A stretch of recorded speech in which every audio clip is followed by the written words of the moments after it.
Good evening again. Would you consider increasing market fees to raise funds for the upkeep of markets, a number of which, as you said earlier, are in a bad state?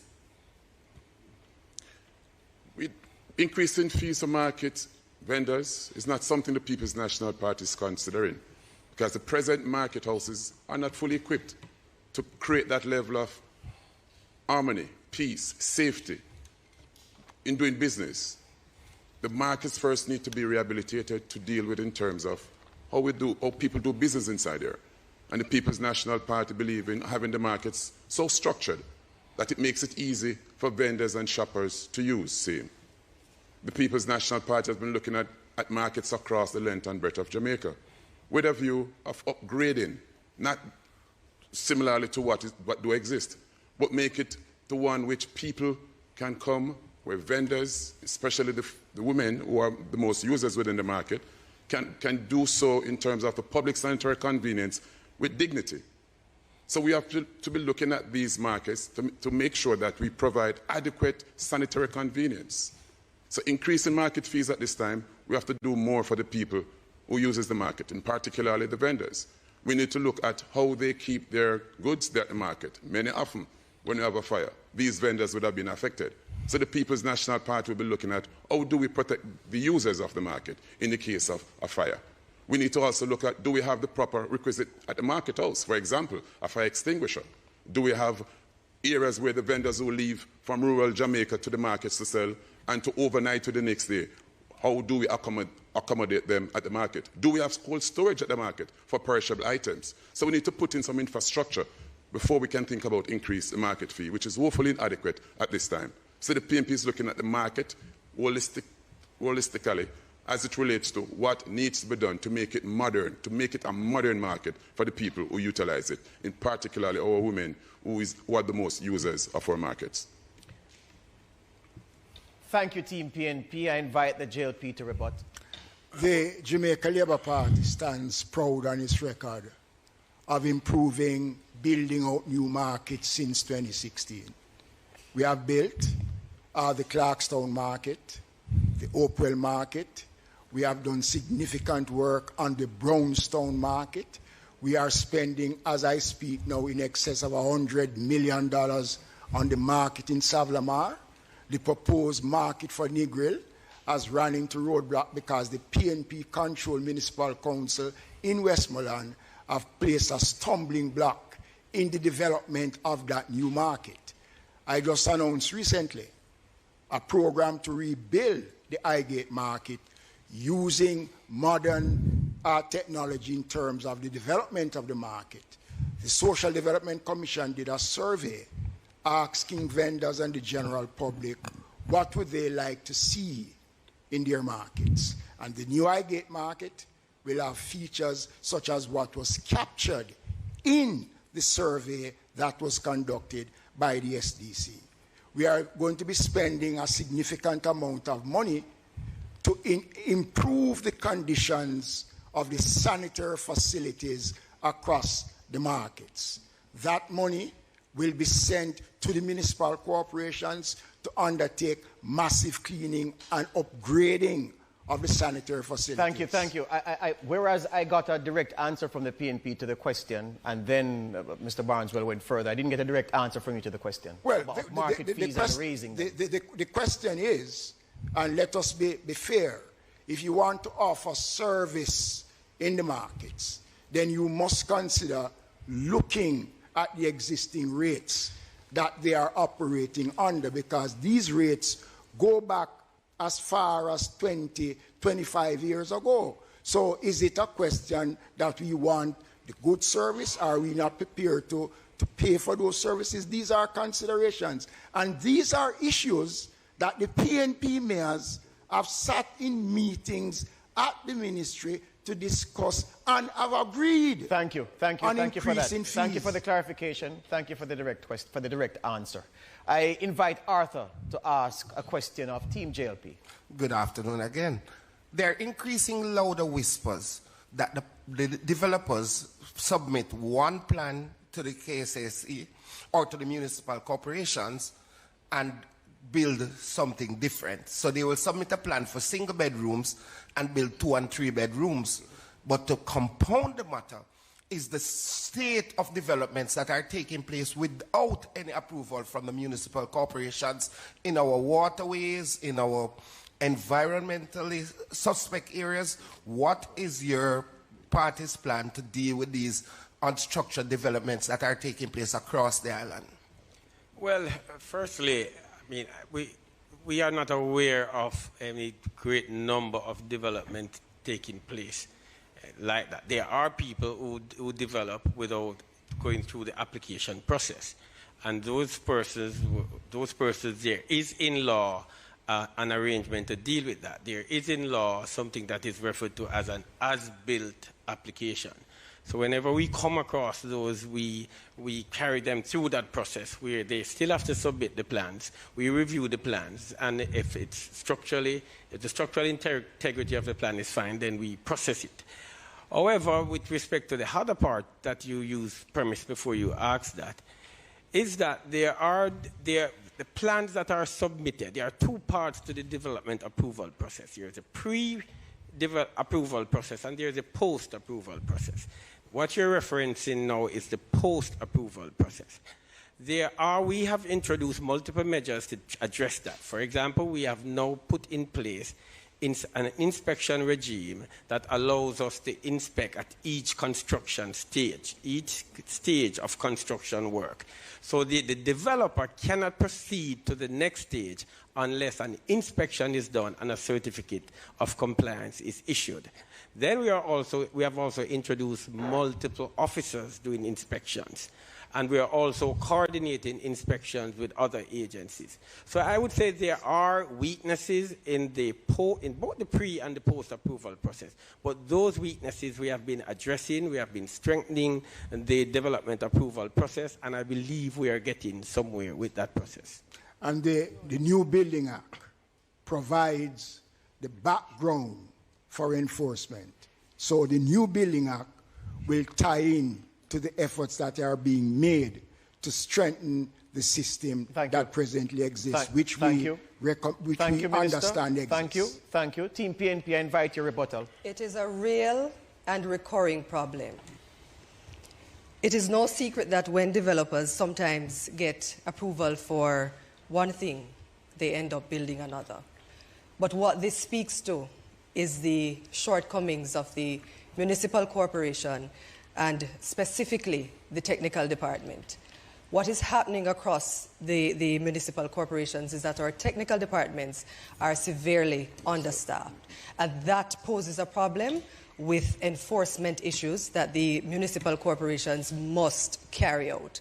And so we propose investing in our human resource at the municipal corporation so that we have enough officers to do the right level of inspection and to do the right level of enforcement. We also believe in separation of duties. It cannot be the same person who is recommending for the building approval is the same person who is required to do the enforcement. There goes the conflict of interests. We believe that, as my colleague has indicated earlier, that you widen it in terms of building approval. In the case of KSAMC, there are only 5 to 8 building officers for the entire Kingston St. Andrew. That is hopefully adequate. And we believe that some of the funds that we have achieved from the new fees should certainly plug back into the department. Imagine a scenario where sewage is flowing through a market or a transport center or any such problem. This is visible for all to see. The vendors complain, taxi operators complain, no action. It takes days or weeks even for the corporations to respond. Is this an indication that the councils are not paying attention to what's happening? What are you telling Jamaicans this evening?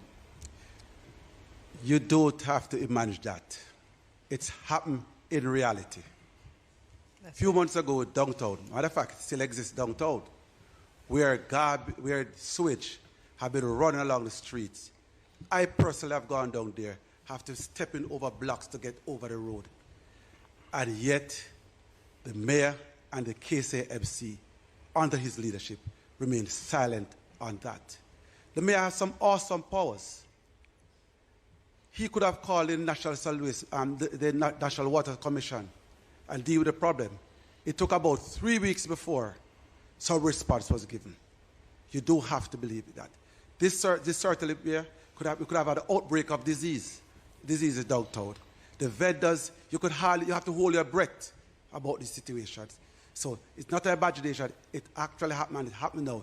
Yet the mayor earlier on, or the minister, bragged about the sewage is the best in the corporate era. In his own constituency, you have these issues. Before I respond to the sewage flowing, fact checked about Thetford Cemetery. It was done under the People's National Party administration in 2015. But let us look at the sewage. But let us look at the sewage flow. Order. Team PNP has the floor. Proceed, but let Mr. us look at the Barnsdale. sewage flowing across in our markets. Let us look at the sewage flowing in our markets, where people have to buy food. It is not safe for residents to be buying food in those markets. What we would have done, or what we will do, is to close down the market and get it rectified as soon as possible, within 2 days, work night and day to get it resolved. That's what the PNP will do to get it resolved, because the safety of the citizens, the safety of the vendors, the safety of the shoppers are important.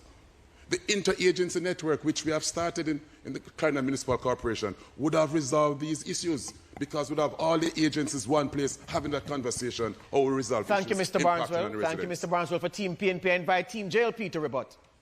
Well, firstly, let me speak to the issue.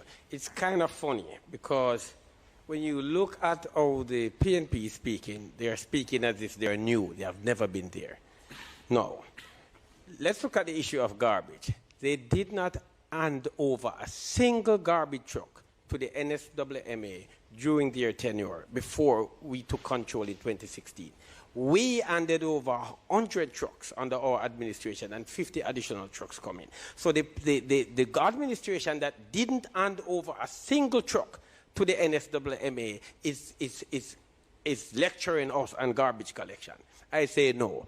The PNP also didn't do a single thing about the replacement of aged sewer lines across the municipality. These sewer lines are aged, they are clay sewer pipes, and they needed to have been replaced. They did nothing.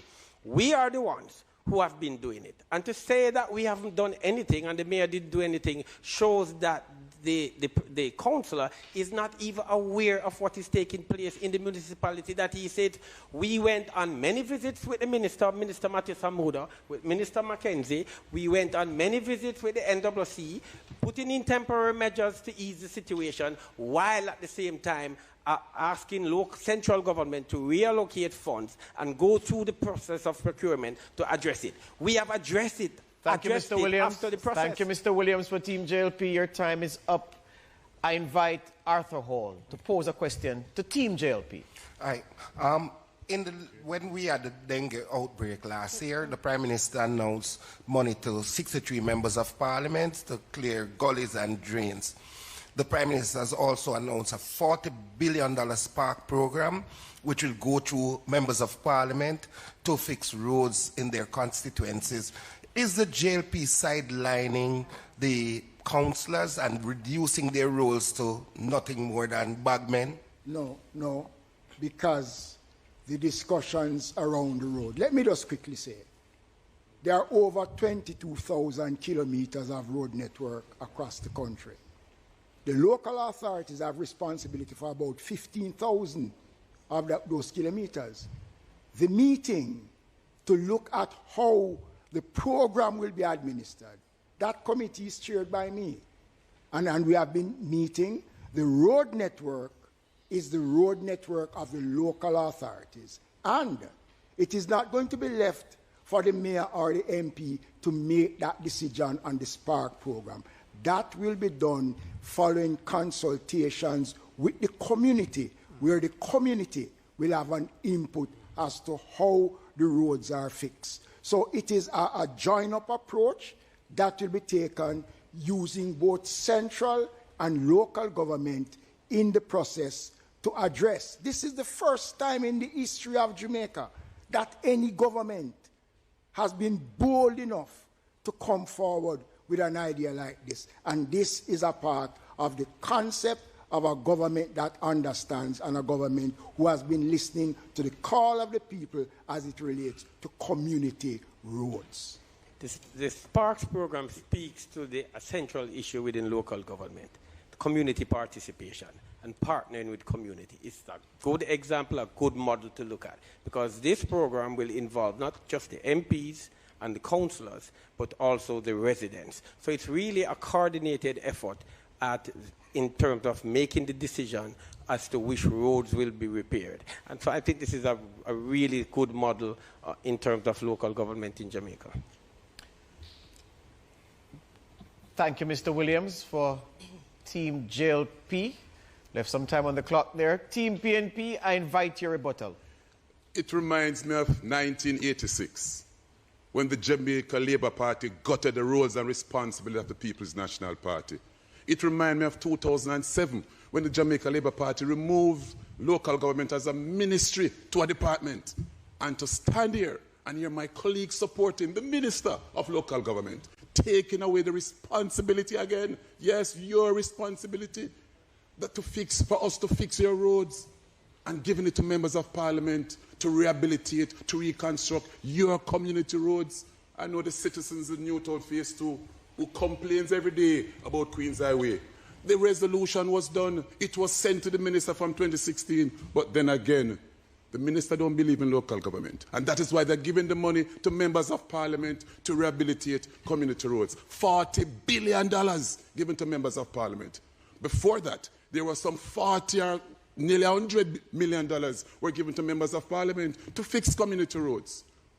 And it is interesting to note that maybe over 70% of our roadways within our country are community roads. It is a blatant disregard for the local authority and the councillors that serve the local authority and serve you. Earlier on, the minister spoke to the marginalization of local government. This minister is marginalization. Thank you, Mr. Swaby. Thank you, Mr. Swaby.